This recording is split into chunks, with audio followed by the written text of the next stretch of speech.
क्या आपने कभी सोचा है जब भारत 15 अगस्त 1947 को आज़ाद हुआ,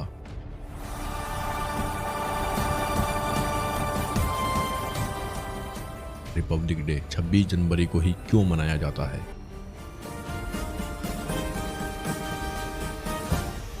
आखिर ऐसा क्या खास है इस तारीख में? आज हम आपको एक ऐसी कहानी सुनाने जा रहे हैं जो सिर्फ एक तारीख की कहानी नहीं है, बल्कि भारत के आत्मसम्मान, आज़ादी का ऐलान और अपने आप पर शासन करने के सपने की कहानी है।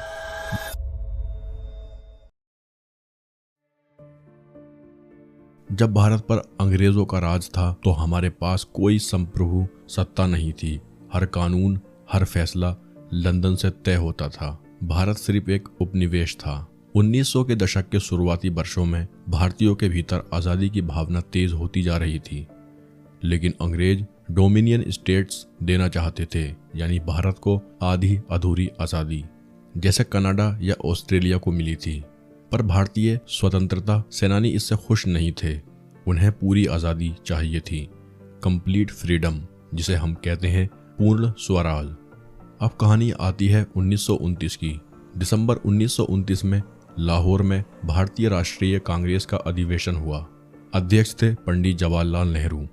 31 दिसंबर 1929 की आधी रात, जब पूरी दुनिया नया साल मनाने की तैयारी कर रही थी, तब लाहौर में एक ऐतिहासिक क्षण होने वाला था। रावी नदी के किनारे तिरंगे को पहली बार पूरी आज़ादी के प्रतीक के रूप में फहराया गया और उसी समय ऐलान किया गया, भारत का लक्ष्य अब केवल डोमिनियन स्टेट नहीं, बल्कि पूर्ण स्वतंत्रता, पूर्ण स्वराज है। और इसके साथ एक बहुत बड़ा फैसला लिया गया। 26 जनवरी 1930 को भारत पहली बार इंडिपेंडेंस डे के रूप में मनाएगा। अब सोचिए, 1947 से 20 साल पहले ही 26 जनवरी को आज़ादी का प्रतीक बना दिया गया था। 26 जनवरी 1930 को पूरे भारत में लोगों ने अंग्रेजी कानूनों की अवहेलना की, तिरंगा फहराया और अपने आप को एक आज़ाद देश का नागरिक माना। यह अंग्रेजों के लिए सीधी चुनौती थी। हालांकि तब भारत आज़ाद नहीं हुआ था, लेकिन मानसिक रूप से भारत उस दिन आज़ाद हो चुका था। इसके बाद शुरू हुआ सविनय अवज्ञा आंदोलन, नमक सत्याग्रह, और आज़ादी की लड़ाई और भी तेज हो गई। 26 जनवरी अब केवल एक तारीख नहीं रही, यह बन गई आज़ादी की प्रतिज्ञा की तारीख। अब आगे बढ़ते हैं 1947 की ओर। 15 अगस्त 1947 भारत आज़ाद हुआ।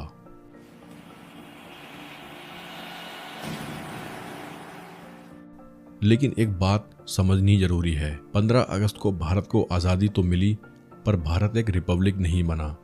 हम अभी भी ब्रिटिश कानून, गवर्नमेंट ऑफ इंडिया एक्ट 1935 के तहत चल रहे थे और हमारे देश का प्रमुख ब्रिटिश राजा था, जिसका प्रतिनिधि था गवर्नर जनरल।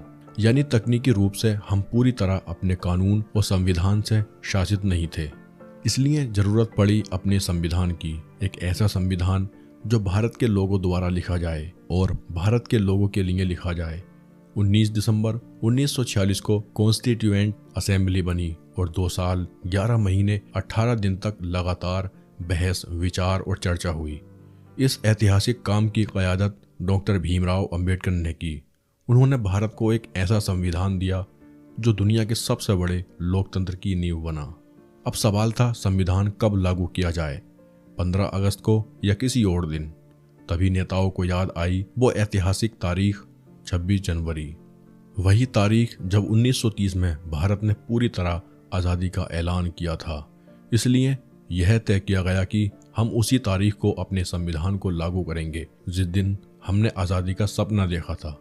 और इस तरह 26 जनवरी 1950 को भारत बना एक संप्रभु, समाजवादी, धर्मनिरपेक्ष, लोकतांत्रिक गणराज्य। यानी अब भारत का शासन किसी राजा के हाथ में नहीं, बल्कि भारत के लोगों के हाथ में था। इसी को रिपब्लिक कहते हैं। रिपब्लिक का मतलब ऐसा देश जहां सर्वोच्च सत्ता जनता के पास होती है। और भारत ने 26 जनवरी 1950 को दुनिया को यह दिखा दिया कि अब हम अपने मालिक खुद हैं। पहले रिपब्लिक डे पर डॉक्टर राजेंद्र प्रसाद भारत के पहले राष्ट्रपति बने और गवर्नर जनरल की व्यवस्था खत्म हो गई। अब भारत के सिर पर कोई विदेशी ताज नहीं था। इसलिए 26 जनवरी सिर्फ एक राष्ट्रीय पर्व नहीं है, यह दिन हमें याद दिलाता है कि हमने आज़ादी मांगी नहीं थी, हमने आज़ादी चुनी थी, हमने अपना संविधान खुद लिखा, हमने अपने भविष्य का रास्ता खुद तय किया। 15 अगस्त हमें आज़ादी की खुशी देता है। 26 जनवरी हमें जिम्मेदारी का एहसास कराती है, क्योंकि आज़ाद होना आसान है, पर आज़ाद रहना और ख़ुद को सही ढंग से शासित करना उससे कहीं ज़्यादा कठिन है। तो इस बार जब आप 26 जनवरी मनाएं तो सिर्फ तिरंगा ना फहराएं, बल्कि यह याद रखें कि यह दिन उस प्रतिज्ञा की याद दिलाता है जो 1930 में ली गई थी। यह दिन उस संविधान को याद दिलाता है जो हमारे अधिकारों की रक्षा करता है। और यह दिन हमें यह बताता है कि भारत का असली मालिक कोई राजा नहीं, कोई सरकार नहीं, बल्कि हम लोग हैं। अगर आपको यह कहानी पसंद आई हो तो वीडियो को लाइक करें, चैनल को सब्सक्राइब करें और इस वीडियो को हर भारतीय तक पहुंचाएं, क्योंकि इतिहास तभी जिंदा रहता है जब हम उसे याद रखते हैं। जय हिंद।